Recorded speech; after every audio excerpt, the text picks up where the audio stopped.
Je suis arrivé ici en 2009, dans le Bas-Saint-Laurent, donc je me suis établi au Bic. C'est très, très beau. Donc, j'y allais souvent, je marchais pas loin de l'île aux Massacres, donc j'allais observer justement la faune, la flore.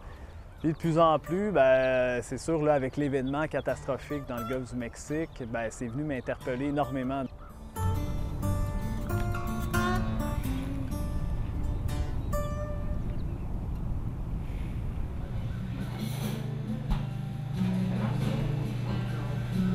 Le nom de Marée Noire, en fait, c'est né en 2010 suite à l'incident de BP dans le golfe du Mexique. Moi et Martin Poirier, on a décidé justement de partir d'une initiative citoyenne pour sensibiliser en fait les Québécois à l'urgence d'agir. Le projet Old Harry, en fait, c'est un projet d'exploration pétrolière, en plein cœur du golfe Saint-Laurent.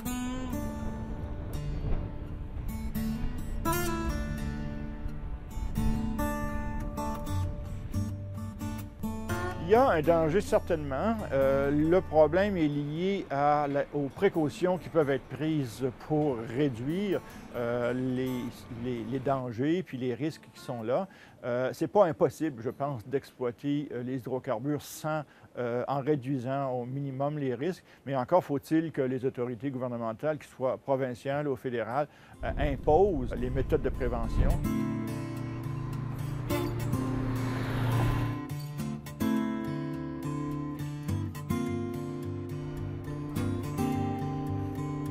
La compagnie Corridor Resources, qui possède le permis d'exploration au site Old Harry, elle devait fournir au gouvernement une espèce d'étude environnementale sur son exploitation à Old Harry. Ce qui a un peu piqué notre curiosité, c'est les critiques d'Environnement Canada, que Environnement Canada a fait sur l'étude commandée par Corridor Resources.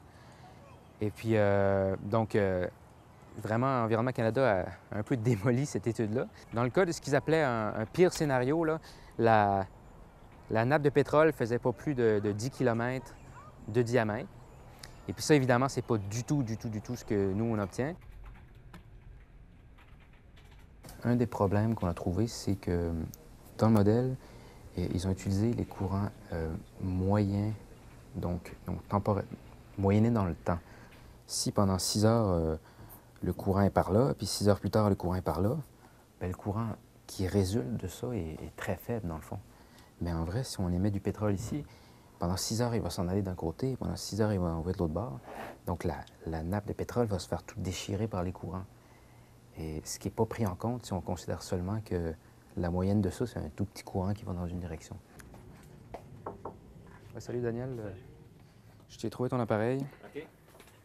Fait que tout est calibré, il n'y a pas de trouble. Là. Tout GPS marche. Tu peux synchroniser les ordres. Puis notre étude, c'est vraiment là, à la base de la physique, c'est d'essayer de visualiser, d'avoir une meilleure compréhension de la circulation de surface autour de Old Harry.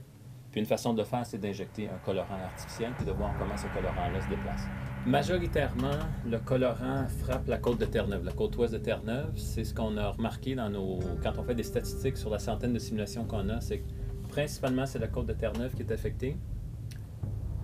Puis il y a le Cap-Breton. Par contre, occasionnellement, comme on vient tout juste de voir, le colorant peut aller jusqu'à Anticosti et les îles de Madeleine.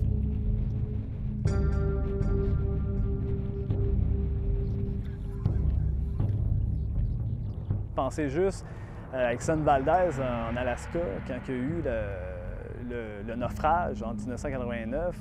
Aujourd'hui, vous pouvez aller vous promener sur les berges de l'endroit et ça sent encore l'huile. Si vous creusez dans le sable, ça sent encore l'huile, ça sent encore le pétrole. Donc, étant donné qu'on est en eau froide, la biodégradation est beaucoup plus lente qu'en eau chaude. Ce que j'ai à dire aux Québécois, c'est que regardez ce qu'on a comme richesse, comme possibilité aussi de développer autre chose que l'industrie des hydrocarbures. On parle souvent de garde-manger, notre garde-manger à la maison, on aime ça qu'il soit quand même bien garni, mais c'est un peu la même chose avec le milieu naturel qu'on a au Québec, cette richesse-là incroyable de garde-manger, tant en milieu terrestre, que ce soit nos terres agricoles, nos forêts, que ce soit également le garde-manger en milieu marin.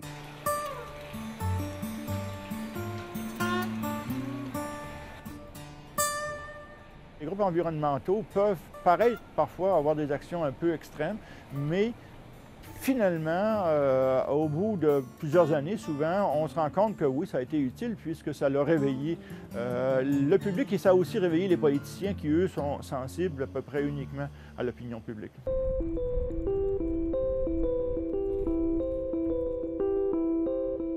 Il faut que les citoyens ordinaires puissent participer dans le débat et puissent se faire entendre. Au début, on était tout seul à crier dans le désert.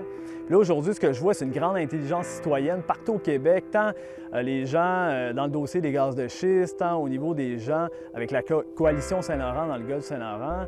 Et je vois une multitude de personnes qui ont décidé de prendre le bâton du pèlerin et de faire quelque chose, d'essayer de faire une différence.